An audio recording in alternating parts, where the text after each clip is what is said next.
Welcome to the Fort Bend Chamber of Commerce's Business and Professional webinar today. I want to thank you for taking the time to participate in today's event. My name's King Banerjee. I'm a small business owner here in Sugar Land. I own a business called Big Frog Custom T-Shirts and More, and I am this year's division chair for the Fort Bend Chamber's Business and Professional Division. For those of you that don't know, we are the only 5-star accredited chamber in the greater Houston region. We're quite proud of that. And as the advocate for excellence in Fort Bend County and beyond, the chamber serves not only our business partners, but our community as a whole. Before I introduce our speaker today, I'd like to tell everyone in the audience about the chat feature. If you have any questions, please feel free to type them in the chat dialog box, or if you're watching on Facebook Live, please type them into the comment section, and we'll address those questions after the presentation. Okay, at this time, I have the distinct privilege and honor of introducing our speaker, Tim Jeffcoat. Tim is the director of the U.S. Small Business Administration here in Houston. He oversees SBA programs and services in Houston and the surrounding 32 counties of Texas. Most of Tim's career has been in private sector leadership roles in international business, marketing, and business development. Tim's career has required international assignments and global responsibility. So, without further ado, please allow me to welcome Tim Jeffcoat. Good afternoon or morning, depending on your perspective, everyone.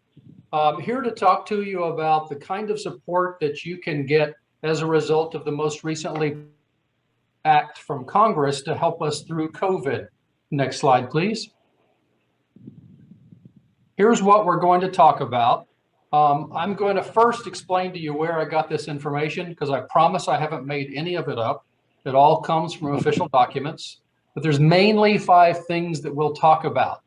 We're going to talk about the Paycheck Protection Program. We'll talk about economic injury, disaster loans, and grants.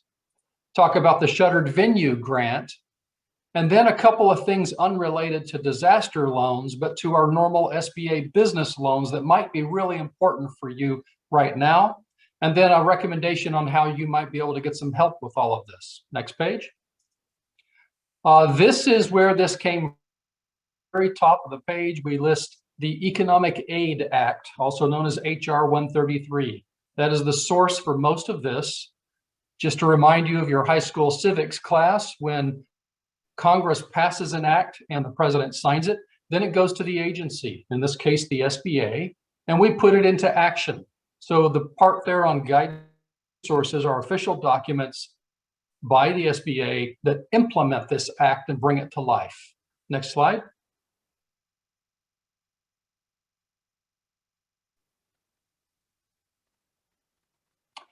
The budget for this is $284.45 billion. That's just a number, a big number, but that's still just a number. What's important that I want to point out to you is that $15 billion was set aside just for minority deposit institutions and other smaller banks because we want to reach their clients. $35 billion for first-time borrowers and $25 billion for second-time borrowers, with a portion of that being only for the very smallest businesses, $20 billion for that Eidl Grant program, if you'd heard about that, and $15 billion for live venues grants. This is all really good news, and I can tell you that the average loan right now is pretty small. It's around $50,000. So this effort to make sure the very smallest businesses are getting access to this funding is working. I'll also tell you that of this $284 billion, around $100 billion has already been lent. So it is moving pretty quickly. Next slide. I will be moving, go ahead, one more. I will be moving pretty quickly today. It's a little bit of drinking through a fire hose, but I will take your questions. Go ahead, Paige. So when you see here, these slides are very ugly. I'll apologize in advance, but it's important. It says section 4, that actually put a 3 in front of that. That means section 304 of the act. And this is an official summary. So I'll do a quick recap first. Paycheck Protection Program. That loan is meant to fund your paychecks at your business. And that's really the focus of that loan. They're up to $10 million. You get them from your local banker, and they are 100% forgivable. There are three keys. You've got to spend 60% up to 100% on paychecks. The paycheck to employees, not 1099s. They're contractors and they can get their own PPP. Then 40% or less can be spent on rent, mortgage interest, utilities, and then the expenses shown here on the page, which I'll go over in a minute. So the emphasis is paycheck, not on anything else. So this is a very narrow use loan.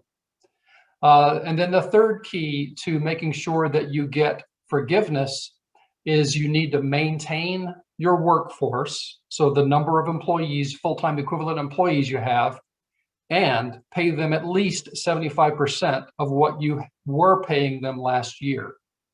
The amount of the loan is the amount of the loan is your average monthly payroll times 2.5.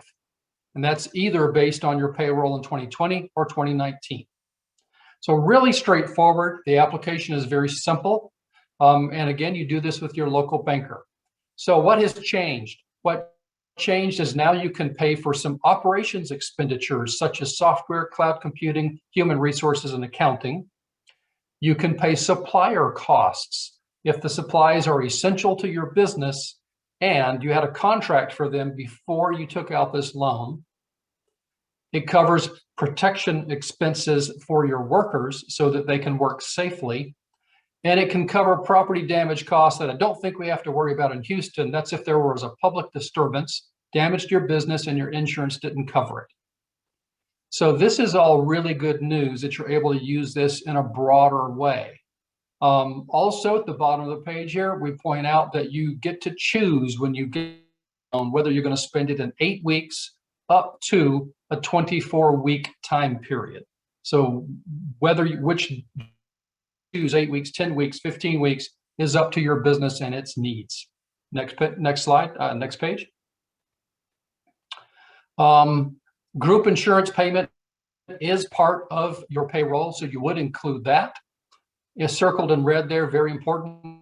Business had to be in operation as of February 15, 2020. If you opened in, let's say, April of 2020, you are ineligible. You cannot receive this loan. If, and we'll talk about this later, you received a Shuttered venue grant, then you are ineligible to apply for PPP.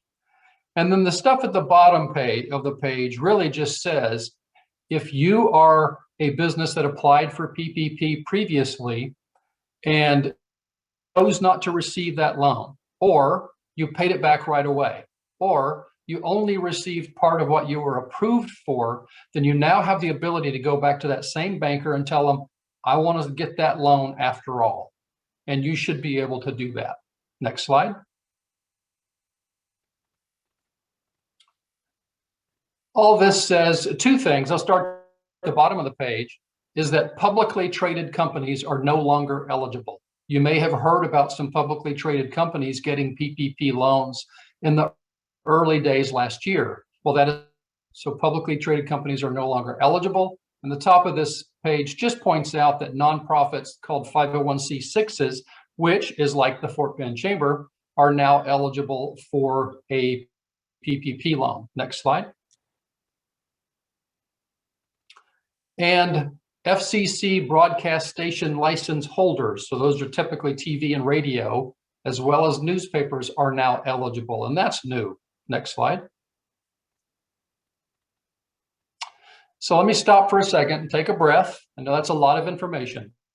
First draw PPP, that's if you've never gotten one before. Go to your local banker, they should be able to do it for you. The amount is your average monthly payroll for 2019 or 2020 times 2.5. So if your average monthly payroll is $100,000, your loan would therefore be $250,000. You can get 100% forgiveness. You spend 60% to 100% on payments, 40% down to 0% on those other eligible expenses that we went over. It's a wonderful loan, fairly narrow usage though, just the emphasis again being paychecks. Now, if you got one and or you nearly have spent it and you think you're really going to need another one, that's what we call a second draw PPP. Go ahead.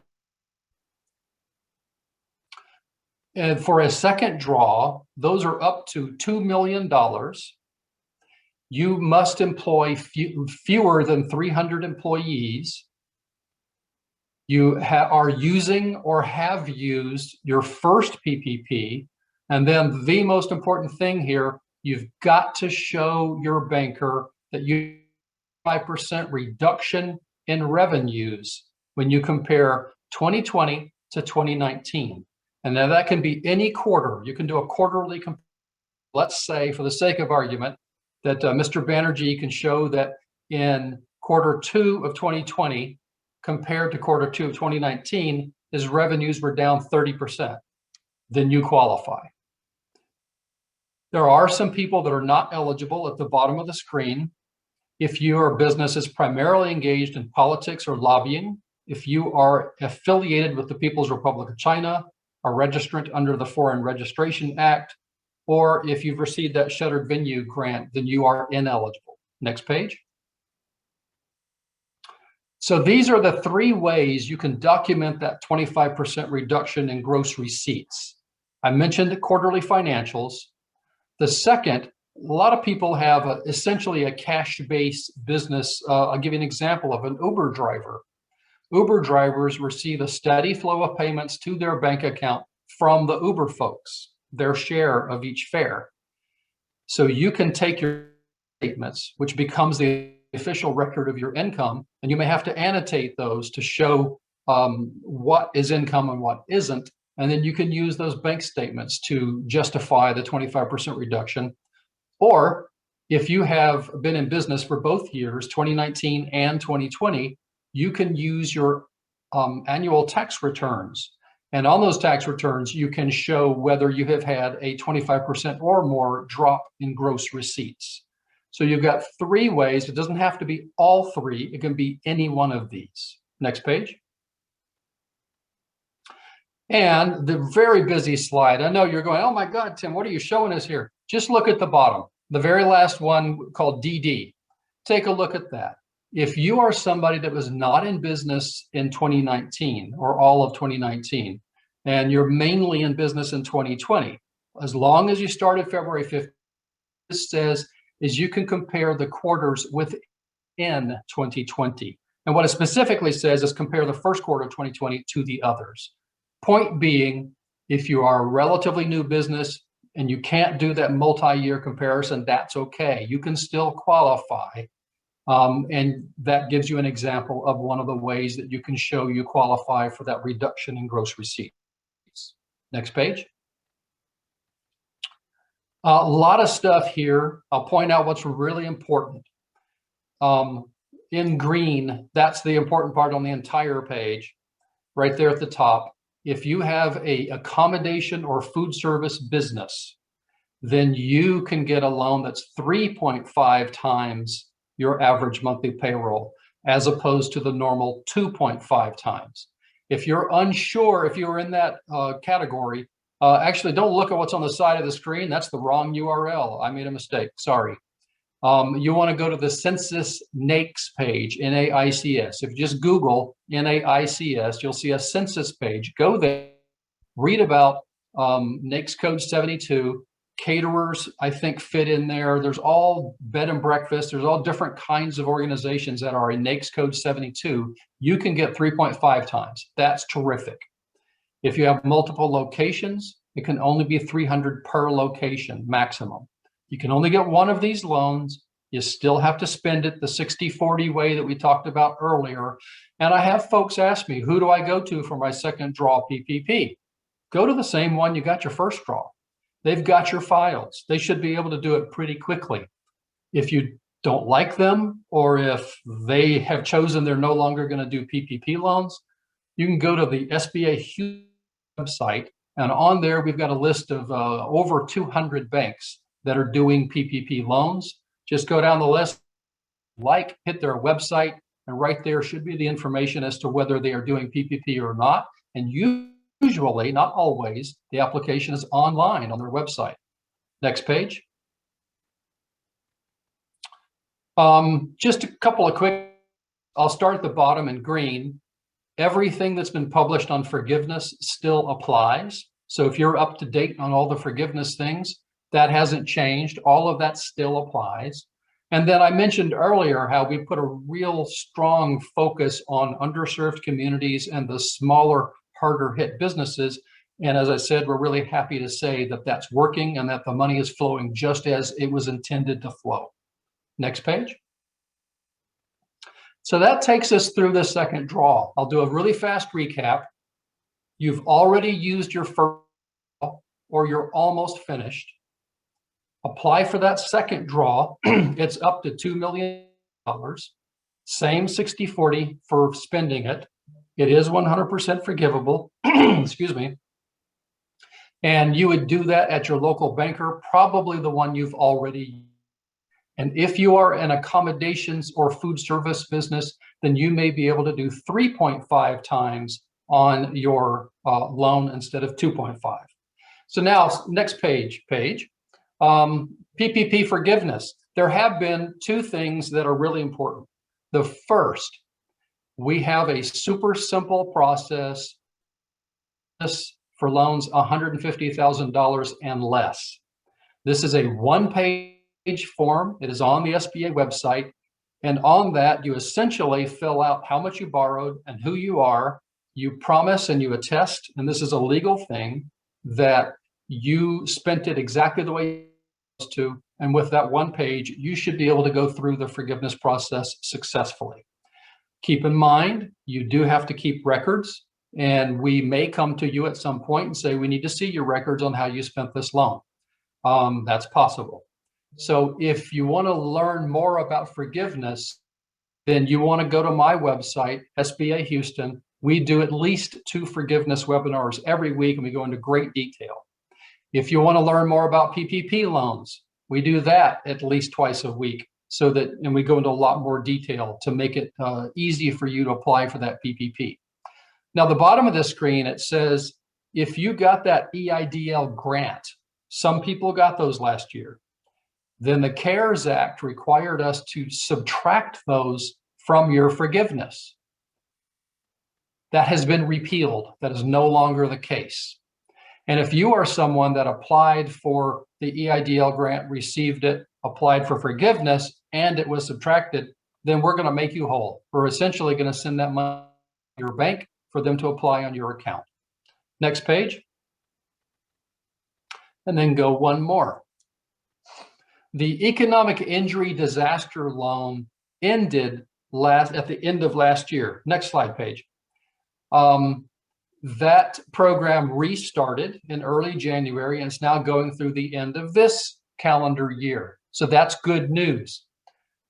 The grant program that we had last year, it was called either Eidl Advance or Eidl Grant.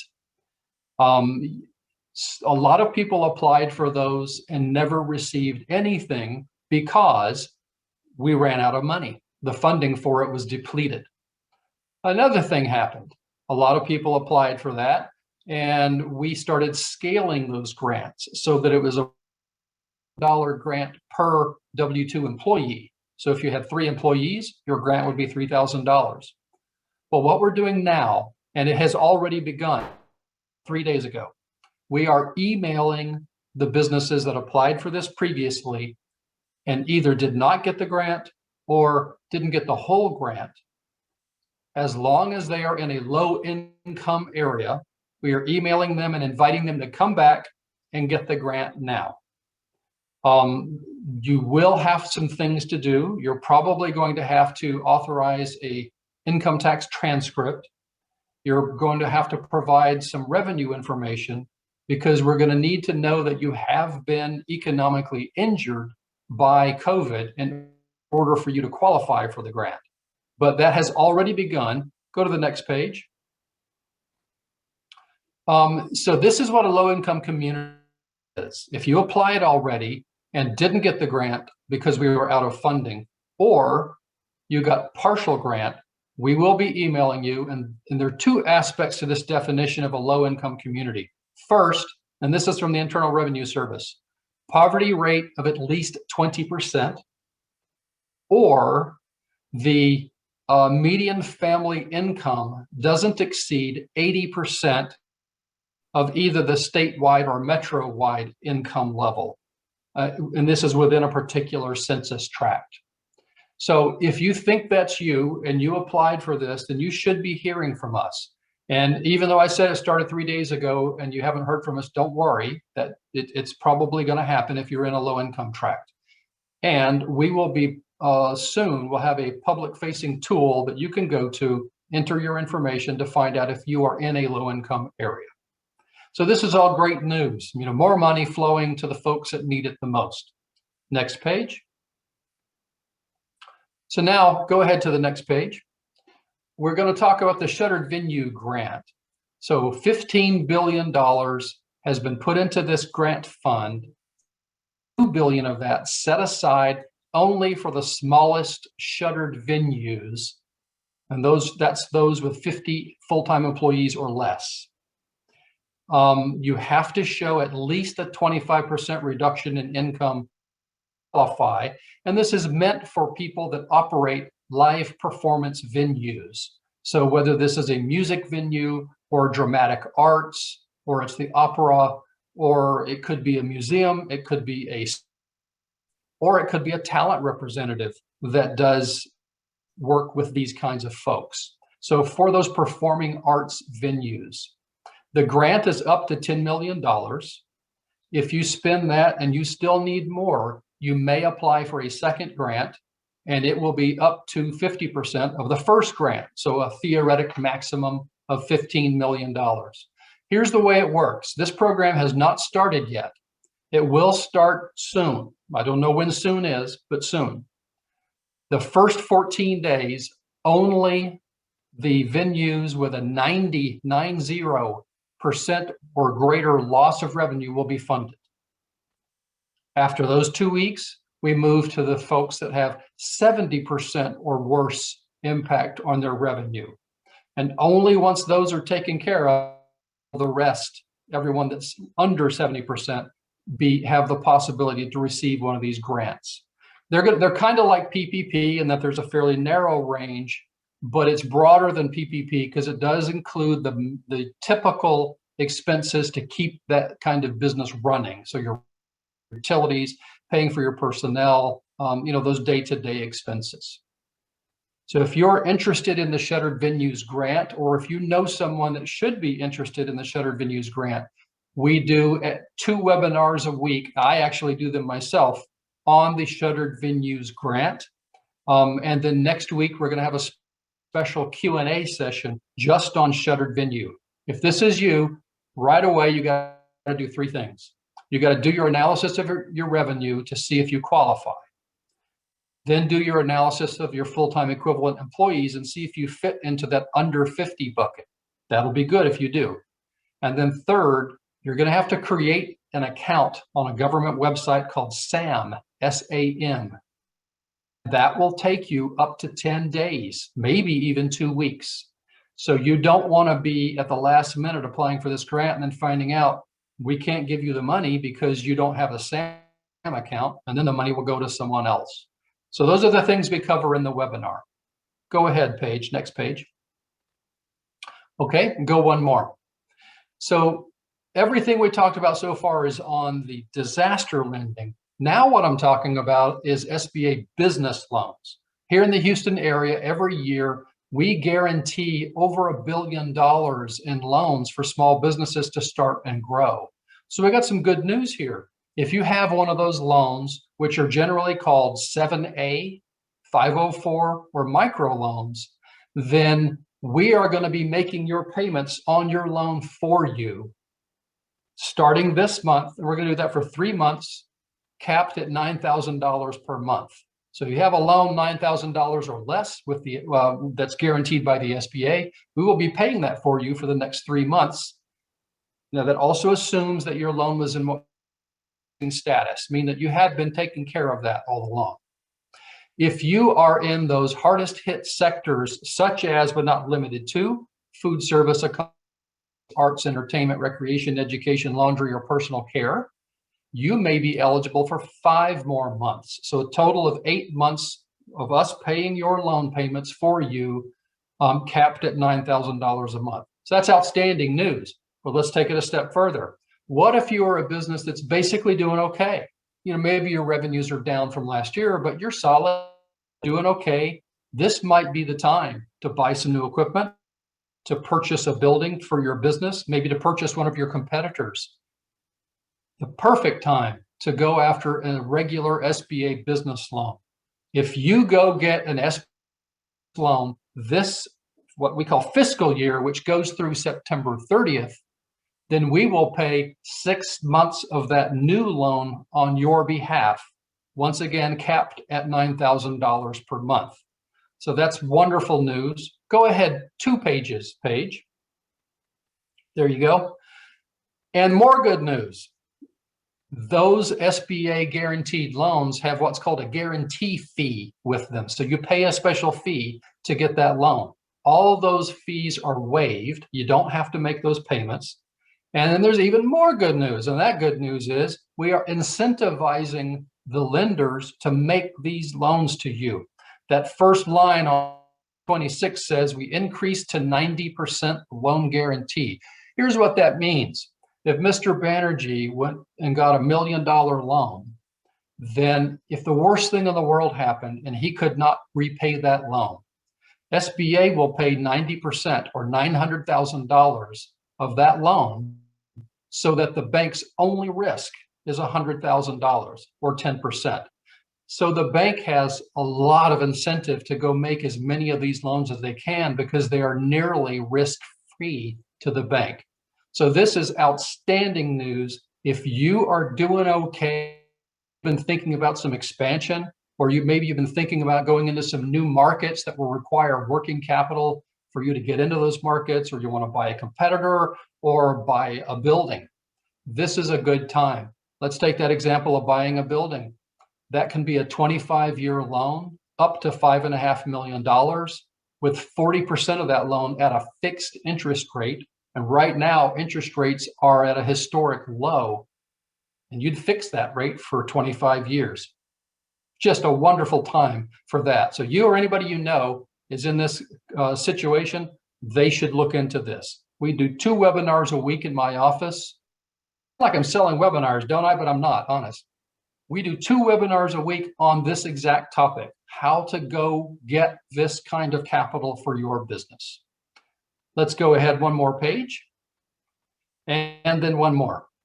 And this brings me to the end of what I was going to talk to you about. If you need help, whatever it is, if it's figuring out the 25% or more revenue loss, if it's figuring out your full-time equivalent employees, if it's navigating the PPP lending process, or anything else, these folks you see across the top of the screen are ready and willing to help you, and they are free. The SBA has already helped pay for them so that you don't have to pay them. Texas Gulf Coast SBDC is spread all over this district. They're very good. The Houston SCORE organization has about 165 volunteers that are either like you, entrepreneurs, done really well for themselves. Maybe they've sold their businesses, or maybe they just don't go to work anymore. Other people run the business. They volunteer their time to help businesses like you, and they're very, very good. They're one of the best in the nation.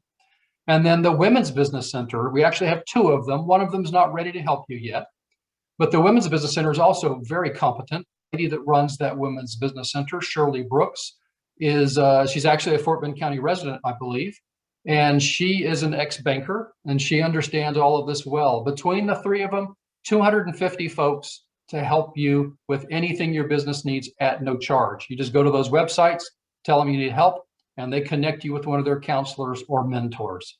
And Paige, I think that's what I was going to present. If we want to take questions now, I will do my best. All right, Tim, thank you so very, very much. As I'd mentioned before, these sessions I attended yours last year are incredibly instructive. So Thank you very much. I think one of the first questions that people are asking is this presentation going to be made available so that they can actually reference it? Is that something that's easy for us to go ahead and distribute? Absolutely. If I haven't done it already, I'll make sure the page has a PDF of this, so it's nice and small and distributed. Okay. Well, as questions kind of come in, let me turn to one right now. One of our attendees asks, if my business has not applied for any of the loans, where do I have to start? Okay, if you are interested in the Paycheck Protection Program loan, I would tell you to go to my website. If you just Google Houston SBA, it'll be the first hit. And on that website, it's over on the left-hand side under coronavirus resources, is a listing of area lenders that are doing those loans. Probably the bank you already work with is doing them, so you might start there and see if they're doing them. If not, you can get that list off of my website and just pick the bank that looks interesting to you, go to their website, confirm they're doing that loan, and then start the process. The hardest thing that you will do is you'll have to calculate your average monthly payroll for either 2019 or 2020. Multiply that by 2.5, and that's your loan amount, because you'll be plugging that into the form. But that's the hardest part of the process. So just as a recap, go to your current banker. If they're not doing PPP, go to my website and get the list of lenders. When you find somebody to do the loan, usually the application is on their website. Very simple. You just got to have your average monthly payroll in order to complete it. Okay. Let me go to the next one here, scrolling down. Okay, if I own two businesses, can I get loans for both? If they are separate legal entities, you may. If instead it's like Tim Jeffcoat, sole proprietor, and I have, one part of my business does one thing and one part does another, in the eyes of the Internal Revenue Service, that's one business that does two things. So you need to be legally two different businesses. If so, then yes, both businesses entitled to a loan. Okay. Let me go at this one a little bit. If I started my business in 2019, okay, meaning January of 2019, obviously we're growing the business, right? 2020, we grew the business, but not anywhere near what we could have, or for that matter, would have projected, right? Still showing basically a loss. Is that something that I would qualify for? I mean, based off the 25%, it doesn't sound like it. And so this add-on to that question, I guess, would be: are there other resources that you might recommend for that to help with that? Yeah. So you would qualify for your first draw PPP. If you've already gotten one, based on what you're telling me, you would not qualify for a second draw because you've got to cross that 25% hurdle. And remember, there are three ways to look at that. Any one of those three should work. But if you're really just not going to fit second draw PPP bucket, then you may look at the economic injury disaster loan. For COVID, those are up to $150,000. The application process is all online, sba.gov, the SBA website. It's a pretty simple application. The hardest things on there are you're going to have to plug in information about your revenues and your expenses. From that, we will calculate how economically injured you have been, and then that will become your loan amount. It's a maximum of $150,000 again. 25-year loan at 3.75% interest. It is not forgivable, but it's very affordable. We stretch it out over 25 years to make it as easy as possible to repay. And then let's say next year you're doing great. You can just pay the whole thing off in one day. We don't care. We're not a bank. We don't care about the interest payments per se. We just want to help your business. And those funds can be used much more broadly than PPP. Essentially, EIDL funds can be used for your typical normal day-to-day business activities. Now, people like to argue, yeah, every day I buy a new car or every day I buy a new building. Yeah, you don't. So you can't use it for those. It's for rent, mortgage, supplies, payroll, the normal activities of keeping your business open, not improving it, not buying new things. But that's an awful lot of what most businesses need money for. Really good, really versatile loan for that. Oh, that's fantastic. Okay. Next question here. What do you recommend for to those businesses that went bankrupt before applying for a loan? That's tough. That's tough. If you filed for bankruptcy prior to either of these, then you are not going to be eligible. If you have a lot of assets in your business, then you may find some commercial lenders that will still extend some funding to you, secure assets. That's conceivable. So if you're essentially a sound business and just COVID has not been kind to you, and you can point back at, say, 10 years of history where you were profitable and doing well, yeah, it's conceivable that one of the small business bankers in Houston would be willing to fund you to try to help you get through this. But if you have filed for bankruptcy, then you are probably excluded from, I know you're excluded from PPP, and I believe you are excluded from EIDL as well. Okay. And then, so regarding the EIDL, payments for repayment on that start 1 year, is that right, after the money's been granted? Is that correct? That is correct. That is correct. You had no payments for the first 12 months. For the first 12 months. Okay. And just let me mention, King, while we're at it, for those of you that have a PPP or are thinking of getting one, from the time you finish spending the money, we call that the end of your covered period, you have 10 months before you must apply for this. So there's no reason to hurry. If you're like me, you'd just like to get it over with, but otherwise there's no reason to rush into it. And once you apply, it will probably take 5 months before there is a decision on forgiveness. Now that stresses some people out because they're worried they won't get all their forgiveness. But I mean, if you did it right, then you did it right. It's going to be fine. Mm-hmm. But just be aware that through that forgiveness process, there's no payments due and there's no interest accumulating. So there's just very little risk to you after you spend the PPP, apply for forgiveness, let the process take whatever time it takes, it'll be fine. The only time you will ever make a payment or interest will start to accrue is 30 days after the final forgiveness decision.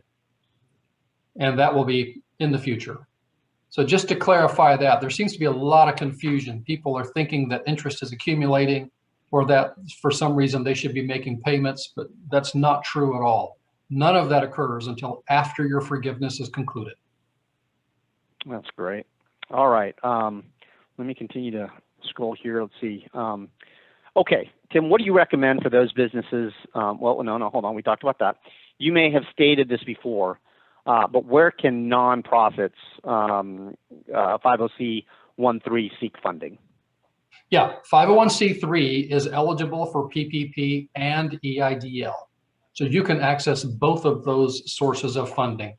And I would propose that you should in order to keep your business vital. Okay. If you own a business and you're the only employee, can you still apply? You can, but that's a really good point. And thank you for asking that question. As the deputy director would say, I'll give you an A in the School of SBA, because that's an important point. If you are a sole proprietor with no employees, the IRS, regardless of what draw you pay yourself, the IRS, your income is your net profit. So your paycheck is your net profit. So your PPP loan is going to be based on the net profit you show on your tax return, which is line 31 of your 1040 form. So I've had people say, yeah, but that was only $20,000 and it's not worth applying. Well, when I do the math, $20,000 profit means you get a PPP loan of $4,200. That's 100% forgivable. That may only pay for 1 month's worth of expenses, but it's 1 month's worth of expenses, 100% forgivable. You spend it the right way. But if you are someone that, for whatever reason, you don't show a profit, or it's a very small profit, then you're going to qualify for either $0 or a very small PPP loan. There have been stories in the press of businesses that got a $5 or $50 PPP loan. Yes, that's absolutely true. because they were zero employee sole proprietors with no profit or very, very small profit. So it's still average payroll times 2.5, average monthly payroll times 2.5, and 2.5 times, just a few dollars is not very much. Okay. I know, and I'll tap onto this really quickly. For those others that are looking for funding, the county itself has some funding opportunities that I do want to make sure that our attendees are knowledgeable about, and the Chamber has a ton of information on that as well. Let me just see if anything else kind of rolls in here, Tim. But I think we're pretty close to kind of wrapping this up. Is there anything else that you'd like to share with us that you can think of that would benefit, candidly, not only our attendees, but me as well? I will say, and you don't have to put slides back up, Paige, but that last slide that I showed, that one's maybe the most important one on the whole slide deck. Tim, you still there? Texas Gulf Coast Small Business Development Center. Yep. Hear me? I can. Please continue. Okay, good. I never know when Zoom's going to drop me. But the Texas Gulf Coast Small Business Development is an outstanding resource. They're free. They're ready to help you. You've got one right in Fort Bend County. And then here in the metro area, there's probably 9 other offices. Any one of them would love to help you. Houston SCORE is going to be either retired executives or entrepreneurs that have been very successful and are volunteering their time to help businesses like yours succeed. They actually have a core group there that does nothing but work on PPP and EIDL for folks affected by COVID. And then the WBEA Business Center. I really encourage you to hit their websites and become a client of one of those. There is no cost to you. They are what we call direct partners of the Small Business Administration. We grant to them exist so that they are free to you to consult with you. And it's not just on disaster. They'll help you figure out your social media plans, or they'll help you look at how to diversify your supply chain, or anything else that your business needs. They have the means to help you. And between the 3 of them, it's about 250 people, and they would love to help. So you're not in this alone. Besides the SBA rooting for you and trying to bring out some programs that can help you, you got these organizations that are ready to help now. Yeah, that's tremendous, Tim. And as I stated to you privately, and I will state this again publicly, I will tell you, these webinars that you conduct, candidly, not only through the SBA in terms of a biweekly basis, as well as these here that we conduct through the Chamber and the likes, have been incredibly instructive to small business owners like myself. And I want to convey my sincerest gratitude to you from not only my own behalf, but the Chambers and our members and those that are attending today. So thank you very, very much. We appreciate you. And you're very welcome. Well, we love what we do, and we love making small businesses grow. Well, it shows. All right, Tim, thank you very much. Okay, so moving on, folks, let me just make you aware of one of our upcoming events here at the Chamber. On February 19th, we're going to be having the 2021 State of Sugarland webinar. It will be a virtual presentation. That, again, is February 19th from 11:30 to 1:30. Where we'll have both our mayor and city manager presenting to us. So that's going to be a great event. If you're interested in joining any of the upcoming webinars, please view the Chamber calendar at fortbendchamber.com for additional details and to register. That being said, I want to thank you all for attending today. Have a great day. It's beautiful outside. Take care. Bye, everyone.